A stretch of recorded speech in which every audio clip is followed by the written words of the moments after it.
कई बार फैमिली चाह रही होती है कि लेके जाएं या साइकेट्रिस्ट, पर वो पेशेंट जो होता है उस समय अपने आप को पेशेंट नहीं मानता, तो वो लड़ने लग जाता है या वो जाएगा नहीं। उसको होता है कि आप मुझे पागल समझ रहे हो जो लेके जा रहे हो। तो ऐसे केसेस को फैमिलीज कैसे हैंडल करें? ऐसे पेशेंट्स के लिए बहुत मुश्किल होती है। जो मेंटल हेल्थ केयर एक्ट है 2017 में इंडिया में लागू हुआ है।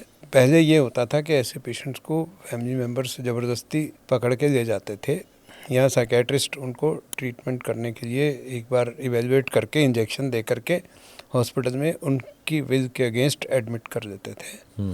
अभी जो 2017 का मेंटल हेल्थ केयर एक्ट है उसमें ऐसे पेशेंट्स को ट्रीट करना मुश्किल हो गया है। अच्छा, मतलब अब लेके नहीं जा सकते वैसे? अब क्या है कि एडवांस डायरेक्टिव्स हैं उस एक्ट में कि आप पहले से अपने जैसे विल करते हैं उस तरह से डायरेक्टिव दे सकते हैं कि अगर मुझे साइकेट्रिक इलनेस हो और मैं अपना डिसीजन नहीं ले सकता हूँ तो मैं ये ट्रीटमेंट करवाऊँगा, ये नहीं कराऊँगा।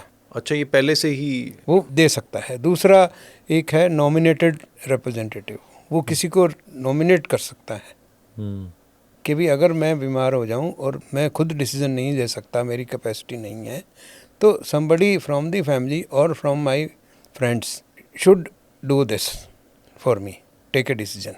क्योंकि यहाँ पे मैंने देखा है सर, इनफैक्ट मेरे ही सर्कल में वो पेरेंट्स को बहुत दिक्कत है। मेरे फ्रेंड को इनफैक्ट बचपन का दोस्त है, हमने भी कोशिश की कि उसको मना के ले जाएं, पर वो जाने को तैयार नहीं है।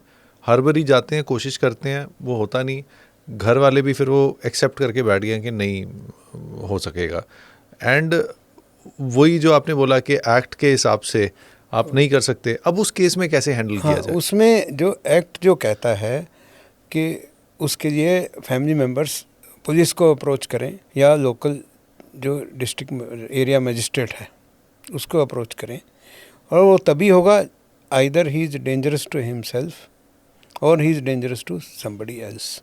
जैसे कुछ लोग हैं अब कमरे में अपने आप को बंद करके बैठ जाते हैं। हाँ, तो अगर उसका रिस्क है, he can take his own life, suicide risk है, या वो किसी दूसरे का नुकसान कर रहा है, उसकी हेल्थ, खाना अच्छा, पीना नहीं खा रहा है, तब कर सकते हैं। तब उसको मजिस्ट्रेट के पास ले जाएंगे। मजिस्ट्रेट उसको साइकेट्रिस्ट के पास भेजेगा। साइकेट्रिस्ट उसको वेरीफाई करेगा भी इसको साइकेट्रिक इलनेस है, he does not have the capacity to take his own decision, तब उसको इमरजेंसी में हॉस्पिटल में एडमिट कर दिया जाएगा against his will.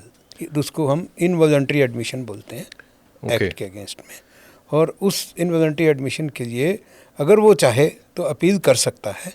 There is a district mental health review board जो उसको हेल्प करेगा, लेकिन 72 आवर्स उसको इमरजेंसी में रख करके फिर इवेल्युएशन होगा।